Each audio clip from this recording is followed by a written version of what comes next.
Hi everyone, welcome to my presentation on geometric take on probabilistic synchronization, and I'm very happy to be here with you on the RSS workshop, Geometry and Topology in Robotics. This work is in collaboration with a bunch of great people, and I'm honored to work with them. And I hope you find these generic tools that I will be presenting useful. So before going into the specifics of what I will be talking about, let me just review what I do and where I use these tools, because this is important to kind of land those in a bigger picture, right? So I work with the non-Euclidean data most of the time, which are surfaces, distributions, point clouds, and really anything you cannot truly pixelize. Right? And when we are working in these domains, we are usually faced with solving problems that involve certain predictions on quantities that are also not really Euclidean. So for instance, camera poses, correspondences, or general surfaces do not really admit a Euclidean structure. Okay. However, the good part about this is we actually know the geometry of these, input and output. Right? We gathered this human knowledge over the years, and we are going to make use of these priors, if you will, to come up with learning machines that would map the input to the output. Right? So this is the goal here. This I summarize as non-Euclidean machine learning. And I have been doing a bunch of work in this area, starting from object representations in 3D to learning in multiple scenes composed of multiple objects. And when we are talking about multiple scenes, then we require a notion of consistency, right? And this is where synchronization is going to come in, and the right part of this picture is what I will be talking about today. And I will be talking about this in three parts. The first, I will introduce the synchronization problem, and then the tools that I will be using to solve that, and the applications. And you will see how these tools are quite unconventional in the sense that they allow us to do something more, a little bit more than the typical solutions of synchronization. Okay, and from time to time I will be going back and forth these boxes, you see. And there are a bunch of resources. Sometimes we are able to release the source code, sometimes not, so sorry about that, but I'm sure that you will be finding these resources to be quite useful. Cool, so what is synchronization? Well, of course, it's beyond trying to adjust our times to be the same, right? We are talking about a larger context here, that is the coordination of events to operate a system in unison. So it started, of course, from clocks, but followed a beautiful history that is portrayed very well by Peter Gallison in the book Einstein's Clocks and Poincaré's Maps. And this is from clocks to computer vision, a huge scientific history. So I'm happy to land on the final stages of this journey, actually.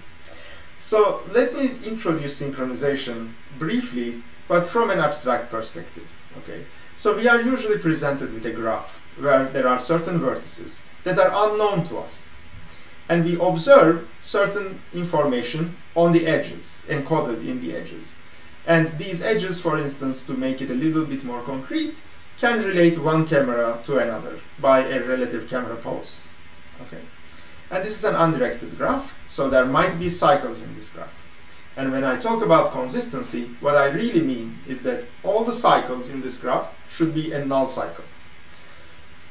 So a null cycle means that if I start from a vertex and chain all the transformations or all the maps on the edges, I should be ending up at where I started, or maybe in the identity. Okay. Or it is an identity transformation in the end. So we are looking for these vertex labelings given the pairwise maps. Okay. And usually both the quantities that we look for and the maps that we are presented live on some kind of a manifold, and they admit a group structure. So once this is the case, then the synchronization problem can be reformulated as satisfying the constraint you see on the slide for all the edges. Okay, and this constraint is quite simple. It says that the data, which is Fij, the left side of this equation, should be equal to the relative maps that are composed from the unknown absolute quantities. Okay. And for the case of camera pose, for instance, we start from these random locations of cameras that we don't know, so the red things, and then the blue ones are the edges, right? And then we recover the ordering, the absolute pose of these cameras, okay? By just running an optimization. For instance, you can directly translate this, constraint equation into an energy, right? Summing over all the edges. Okay. And if you do that for the camera pose, actually, this is the result you see. And what we are looking for, of course, the pose of each camera with respect to a world frame. And of course, for the nice group of SE3, we can translate that composition and inversion to the matrix counterparts. But we are interested in one more quantity, that is the estimation of uncertainty. And this will be the essential component in this, the entire talk. Okay, because we are speaking of uncertainty, I will start speaking about distributions on rotations. And I will be parametrizing rotations with quaternions, and I'm sure you are quite familiar with the notion of a quaternion, so I will not get into the detail, but in simple terms, they are four-dimensional vectors that have unit length, and they double cover the group, which means the q and minus q explain the same rotation. Okay. Good. Interestingly, for such a geometric structure, there's a distribution called Bingham distribution that is very well suited for its nature. And Bingham distribution is this antipodal symmetric distribution on the sphere. Okay? And it looks like a Gaussian, but it's actually slightly different. Assume that we are on the unit sphere now, that you see here on the top left, and there's a point. And because of the geometry of the sphere, the equation of the point and its normal vector are the same, right? So now to construct a Gaussian on that point Q, we will be associating a local reference frame to that exact point and define the variation along each vector in this frame, along each component, right? So this is what Bingham distribution exactly does. And of course, because of the squaring, there is the double covering. So here you see one interesting thing, which is V lambda V transpose, right? It's the eigen decomposition of a Gaussian covariance. And it is indeed the case, right? We are doing this local eigen decomposition at point Q. And because Q is equal to V1, the first component of that, and that is because the normal vector and the Q are actually the same things on a sphere, we are left with the question, how can we fill the rest of the matrix Q? So how can we find V2, V3, and V4 once V1 is given? Of course, one solution to that might be Gram-Schmidt, right? So we have one orthogonal vector, we want to find three other orthogonal vectors. Okay? This is nice and neat. However, this might not be the best solution for quaternions. Okay? And there might be a better solution. And we find that this better solution could be that once Q is given, right, then we can use the parallelizable structure of this manifold to immediately fill the rest. Right? This is like in 2D space, the vector xy is orthogonal to minus y and x immediately. Right? And this is the same property holding in 4 dimensions. Okay, so we know how to construct a Bingham distribution then once the mode is given. Then we can propose a model, a generative model rather, right? And we will say that the quaternions will be coming from Bingham distributions and translations from Gaussians. And what we will try to do, we will be saying that the Bingham distribution that I construct on the relative pose or on the pose computed from the absolute poses should be maximized at the data. Okay? And we can write it write this as this type of a maximization, where we are trying to align the mode of a distribution with a given pose vector. And the same holds true for the translations, but this is much easier because things are Euclidean. Okay. And the products here you see are quaternion products, so they are, the special algebra. Okay. Now we are interested in two things. First, of course, we want to solve this problem. So we want to optimize something to find the solution. The second, we would like to characterize the posterior distribution by the samples that we draw from it. Okay, this will allow us to estimate uncertainty, for example. The first one is rather easy. It's just a maximum likelihood estimation, and we use a uniform prior. So it's similar to MLE. And here you see the two components. It's just a log maximization over all the edges, summed over all the edges. Okay, but the second one is a little interesting. So first, let's touch upon the optimization part and how we solve this, and then we will directly link it with the second part.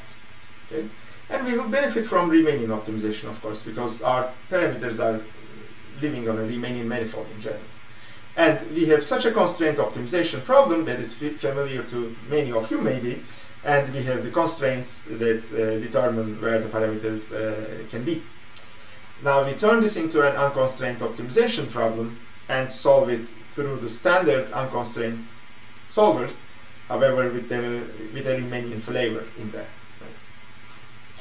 And in a typical Euclidean space, we start from one point and we follow a direction and we land on the other point. Right? This is the general mentality of optimization.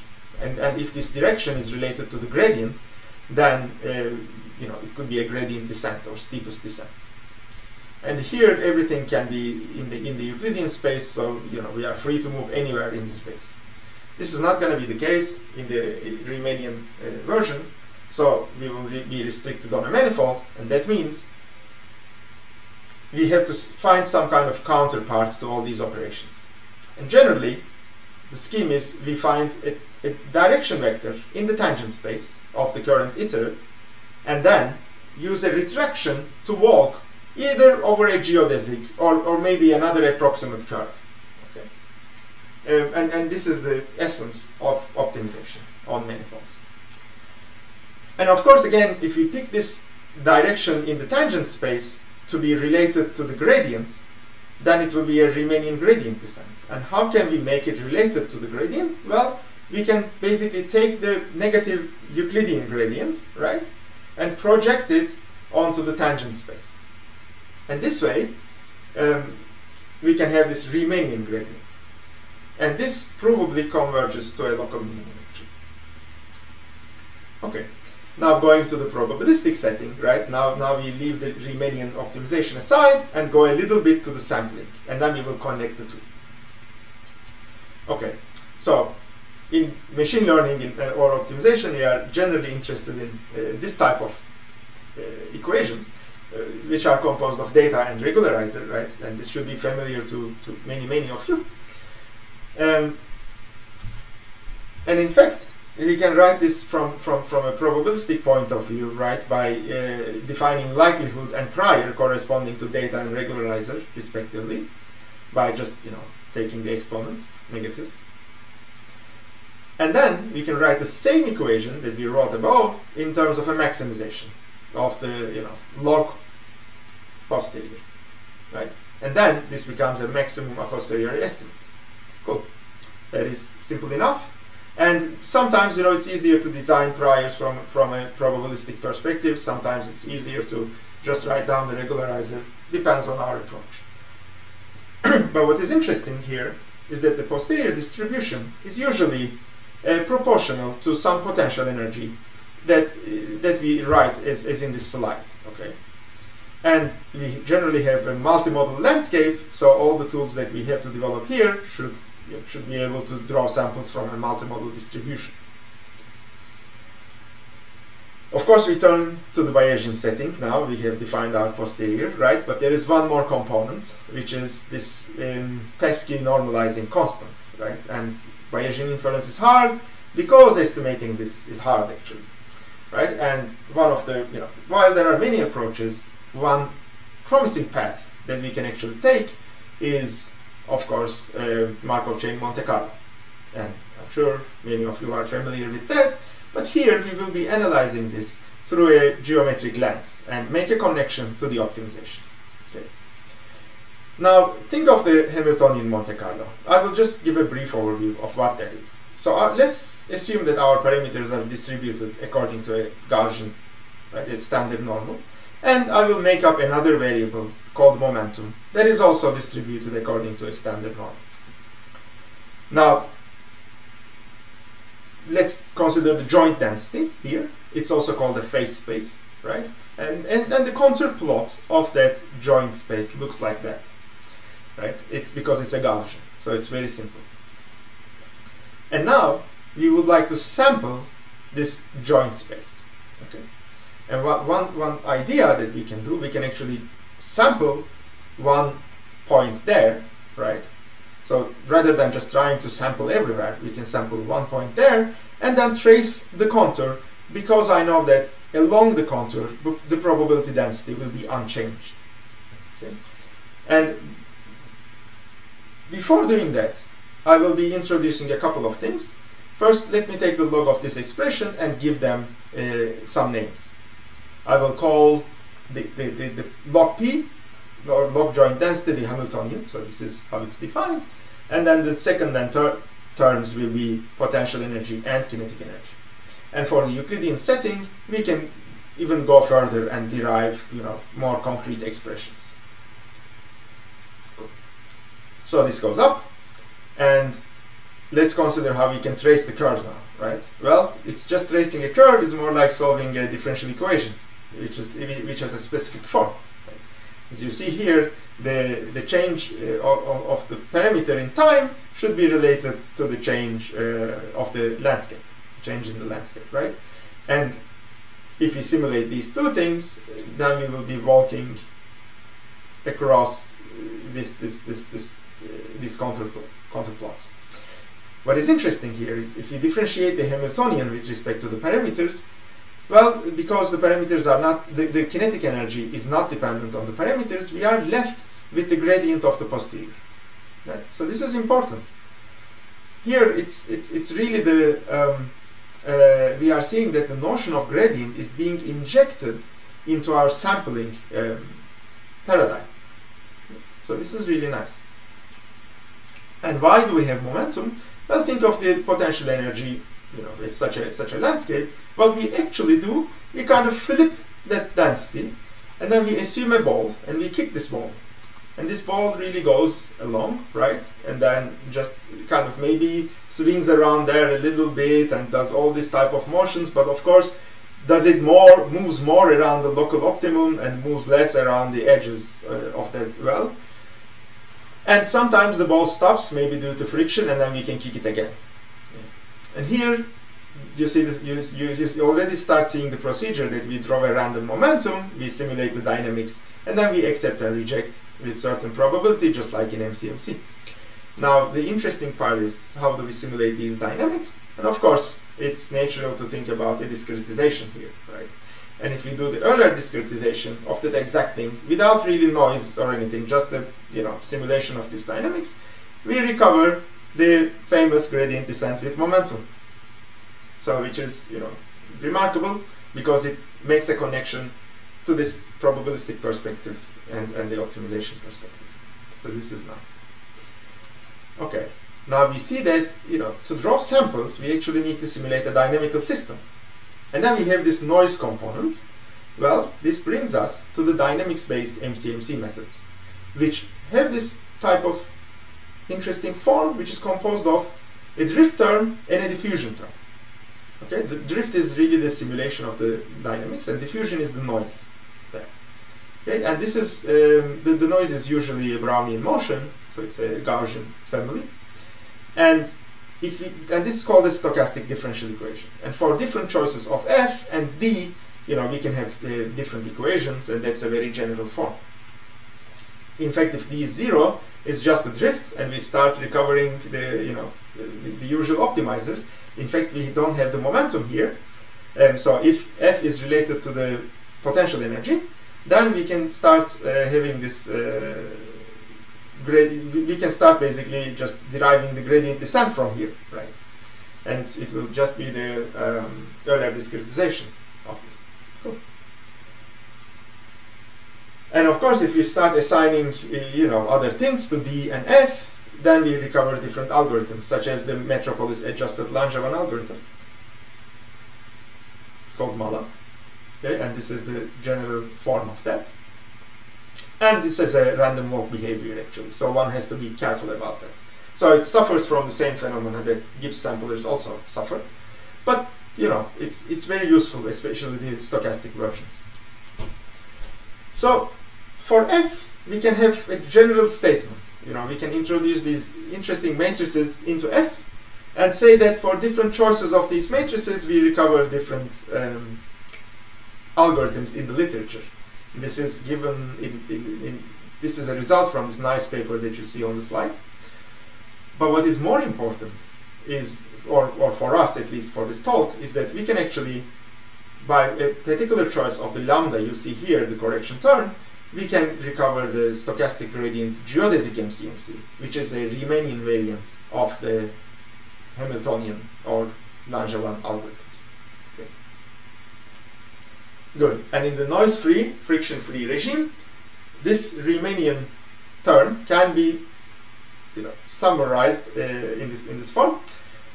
And it looks like a complicated expression, but it's actually not. So everything is just modified by the Riemannian metric, basically. Right? There's a correction term, this log G, and then you see that the mass matrix in the kinetic energy is replaced by the metric, and the update of the parameters are also replaced with the metric. And in fact, if you do the discretization of this, you immediately see that this corresponds to Riemannian gradient descent with momentum. Right? It's just the same things, because we recover the Euclidean setting, right? The Euclidean RGD, Euclidean GDM, and now we have the Riemannian GDM. Right? And of course, each component here is related somewhat with the geometric notions we have from optimization. So beautiful connection here. Okay. And how can we solve this equation? Well, we can actually split it into parts. Okay, this is also given in this nice paper that you see at the bottom, and also another one that follows from that. So the geodesic flow, the friction, and the projection onto the tangent space and noise injection can be decoupled. And for instance, for the sphere case, right, we can solve each individual equation analytically and then get these nice simple expressions. And basically, this whole thing boils down to a couple of simple equations, and it's quite efficient to do.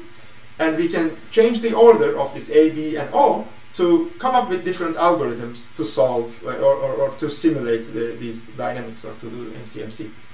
And of course, notice that the gradient is here. This is the gradient of the potential energy, so it's the Euclidean gradient. And this is important, right? Because we are still doing sampling, and our gradient is right there. Okay, again, we did it for the Hamiltonian case. Now we can also do it for the Langevin case, which is simpler, involves no momentum, right? It's just a Riemannian correction comes in there. And this is the differential equation, but in practice, what happens is this. And I actually want to make a comparison here. So we know the standard Riemannian gradient descent now. It's just we have a vector in the tangent space, and then we would like to retract in this direction, right? And that vector is usually the gradient, or the projection of the Euclidean gradient. Nice and easy.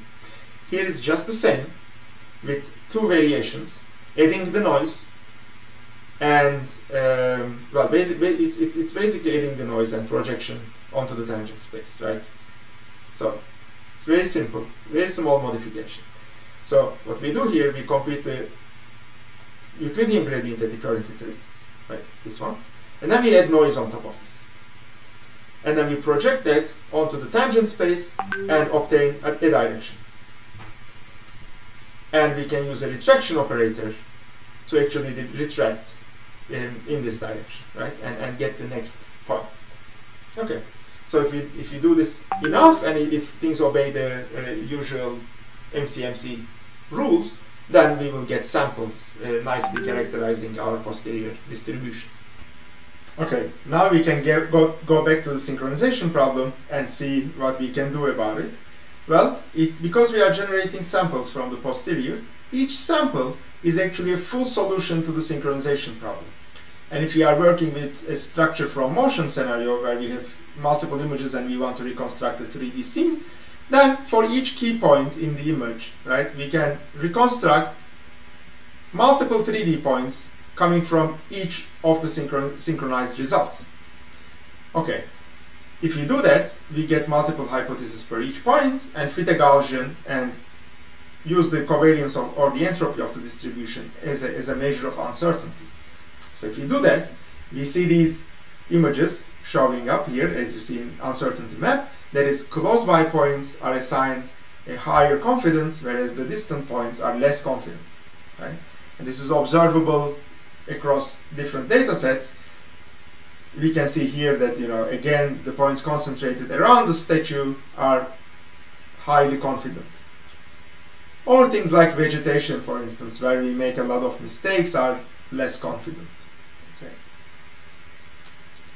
Cool. To recap, given a Riemannian manifold, right, parameters that live on a Riemannian manifold, and if their analytical geodesic flow is available, then and if a suitable probability distribution is there, like Bingham distribution, then our previous method can give us a configurable posterior sampling and optimization framework, okay, that we can both use to compute the solution of synchronization and also to generate samples, okay, in the same framework. Now we can go ahead and ask, what about other types of graphs, right? For instance, what about correspondence graphs, right? Can we actually do something about them and make things better? Okay. Yes, we can, and we can also estimate uncertainty about those graphs as well, right? And the idea is we represent the correspondences with permutations, and the entire mathematics is actually the same, except the fact that we don't know how to define distributions on permutations, right? So instead, we directly write the likelihood here and assume a Boltzmann type distribution, if you will.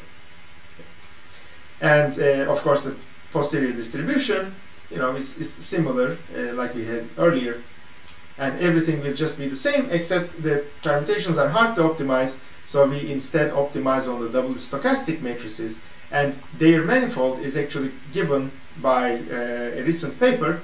So, you know, even though this is type of a discrete polytope, we can use Riemannian optimization, which is interesting. And we have details in the paper, actually. Okay, so we have our energy formulation, we have our posterior. Now, you know, and this is on the double stochastics. Now we can, for optimization, use any famous optimization tool, right? Riemannian LBFGS. And for sampling, we choose in this paper a Langevin Monte Carlo approach, right? And because this is the Birkhoff polytope, and we do something Riemannian, we name this Birkhoff Riemannian Langevin Monte Carlo. Okay, the maximum posterior estimation is good, so we get some good results, but maybe comparable to the state of the art, I would say. But we provide this additional uncertainty information, right? So we know, for instance, which point is likely to be associated with which others. And if we actually sample that space a little, we can see that the samples that we get are, you know, maybe the first estimate is not correct, but the second estimate can be correct. And if we have an oracle to try both, right, we can recover the result with much higher confidence. Okay, so this is all I would like to talk about today, and I hope you can leverage some of these tools in your own research, and please don't hesitate to contact me about any of these. Thank you.